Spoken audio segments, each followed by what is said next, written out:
When 2023 began, online gaming companies were having a ball.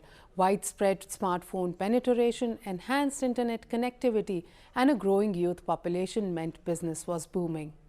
Industry estimates suggest that India's gaming community had attracted over 42.5 crore gamers, the second largest globally after China.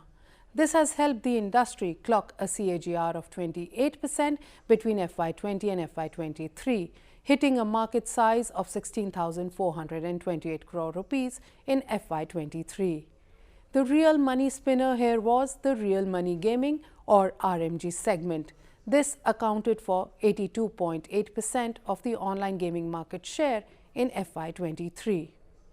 The rising popularity of this segment prompted the government to increase regulatory compliance requirements. So, on the 2nd of January, it proposed amendments to the Information Technology Rules 2021. These included registration of gaming intermediaries with a self-regulatory body, KYC processes for users, disclosures on fees charges, and the processes for depositing and withdrawing money, privacy and data protection policies, and appointing a chief compliance officer and a grievance officer with a set timeline to respond and dispose of complaints. Less than a month later, the union budget threw the sector a curveball. For online games, it proposed to provide for TDS and taxability on net winnings at the time of withdrawal or at the end of the financial year at 30%. Moreover, it removed the 10,000 rupee threshold for calculation of TDS. The idea was to plug any loophole that allowed unreported income.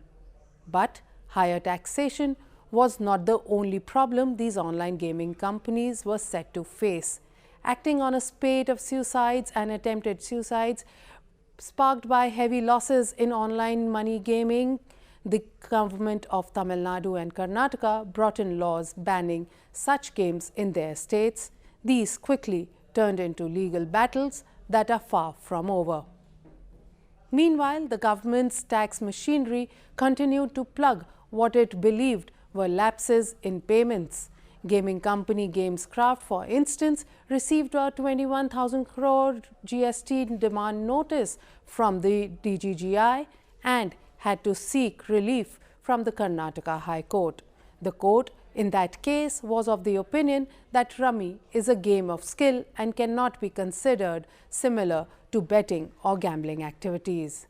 But this relief was short-lived. On the 11th of July, the GST Council announced the decision to levy GST at 28% on the full face value of deposits made by gamers.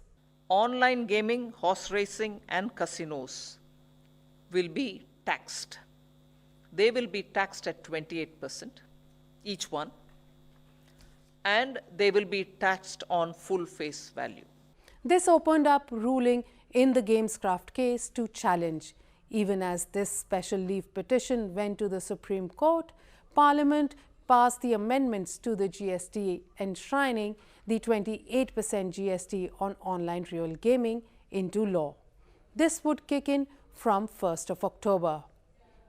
The government's case got a big fillip on the 6th September when the Supreme Court stayed the Karnataka High Court order quashing the 21,000 crore rupee GST notice issued to Gamescraft. This opened the floodgates to more such notices.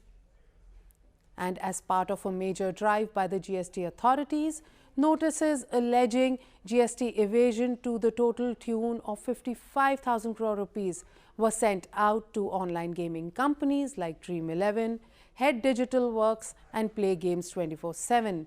Gaming companies have been complaining that these tax notices and taxation rules will spell the end of the industry. The Finance Ministry has told Parliament that up till October, as many as 71 show-cause notices have been issued to online gaming companies for financial year 2022-23 and 23-24. Together, these involve GST to the tune of 1.12 lakh crore rupees. However, since these notices are pending adjudication, the exact GST demand is yet to be determined. online gaming companies have also been claiming that they have been paying taxes at the rate of 18%, as the games played on their platform were games of skill and not games of chance.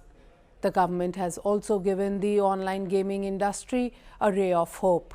The council agreed today to come back after 6 months to review the way in which this is getting implemented.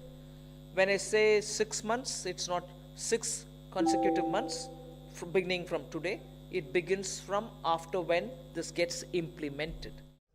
For now, industry is holding its breath and hoping that it will be able to push its case for a revision in the valuation methodology when the GST Council meets next. It is also hoping that the government will finalize rules for the industry and clearly define what is a game of skill and what is a game of chance. But for now, the damage has been done. Reports by Grant Thornton and EY indicate that the turbulence over the year has already hurt investor interest in this sector. As of November 15, 14 Indian gaming startups have raked in just $90 million in funding. That less than 25% of the $500 million they raised in 2021. Experts also agree that the government should not move with too heavy hand when it comes to the taxing the real or the online real money gaming, because this segment is expected to contribute between 6,500 to 6,800 crore rupees in direct taxes, including TDS and corporate tax, and a further 75,000 to 76,000 crore rupees in form of indirect taxes over the next 4 years.